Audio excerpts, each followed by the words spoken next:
Hi, இன்றைக்கி rotating லைஃப்பில் நீங்கள் வீடியோ பார்க்க போகிற வீடியோ என்னென்னா, நான் வைக்க போகிற சாதம், சாம்பார், குழந்தைக்கு ஸ்நாக்ஸ் தான்.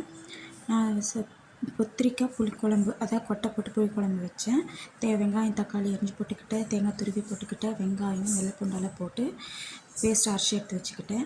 கொட்டையை வறுத்துட்டு நல்லா தண்ணி ஊற்றி எடுத்து வச்சுக்கிட்டேன். நார்மலாக பேசிக்காக வதக்கிற மாதிரி எண்ணெய் ஊற்றி கடுகு கருவேப்பிலை வெங்காயம் எல்லாம் போட்டு வதக்கிக்கிட்டேன். கத்திரிக்காய் நல்லா நீளமாக அரிஞ்சு போட்டு அதையும் நல்லா வதக்கிக்கிட்டேன். வதக்கின பின்னாடி கொட்டையை போட்டு அதையும் நல்லா வதக்கிட்டு கத்திரிக்காவை போட்டு அதையும் நல்லா வதக்கி எடுத்துக்கோங்க. நம்ம அரைச்சி வச்ச மசாலாவை ஊற்றிக்கோங்க. என்னடா குண்டா மாறி இருக்கேன்னு பார்க்காதீங்க, நான் ஸ்பேஸ் பத்தலை அதனால் மாற்றிக்கிட்டேன்.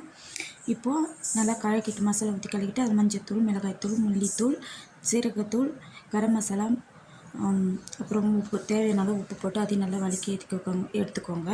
தேவையான அளவு புளி ஊற வச்சு அதையும் லாஸ்ட்டாக கரைச்சி ஊற்றிக்கோங்க. கொட்டை வெந்த பின்னாடி முன்னாடியே ஊற்றிட்டிங்கன்னா கொட்டை வேகாது, நிறன் ஆகிடும். நல்லா கொதிச்சதும் கொத்தமல்லி தழை போட்டு எடுத்துக்கோங்க. இன்றைக்கி பையனோட ஸ்நாக்ஸுக்கு உளுவில் தான் ஊற வச்சுருந்தேன், அதை தாளிச்சிக்கலாம். எண்ணெய் ஊற்றி கடுகு போட்டுட்டு கருவேப்பிலை போட்டுட்டு சிறு வெங்காயத்தையும் அந்த பொடி அரிஞ்சு வச்சு போட்டுக்கிட்டேன். காரத்துக்கு மிளகா ஆட் பண்ணிக்கிட்டேன். தேவையான அளவு உப்பு போட்டு கொள்ளியும் நல்லா போட்டு வதக்கி எடுத்துக்கிட்டேன். வாரத்துக்கு குழந்தைக்கு 2-3 டைமாவது கொள்ளு செஞ்சு கொடுங்க. கொள்ளு ரொம்ப உடம்புக்கு ரொம்ப நல்லது. இந்த மாதிரி என் குழந்தைக்கு செஞ்சு கொடுத்தா நல்லா விரும்பி சாப்பிடுவான். பால்வாடிக்கு இவனுக்கு இன்றைக்கி கொள்ளு தான் செஞ்சு கொடுத்து அனுப்பிச்சிருந்தேன். என்னோடய வீடியோ பிடிச்சிருந்தா லைக் பண்ணுங்கள், ஷேர் பண்ணுங்கள், சப்ஸ்கிரைப் பண்ணுங்கள். நாளைக்கு ஒரு ரொட்டேட்டிங் லைஃப் வீடியோவோட உங்களை நான் மீட் பண்ணுறேன். ஓகே, பாய்.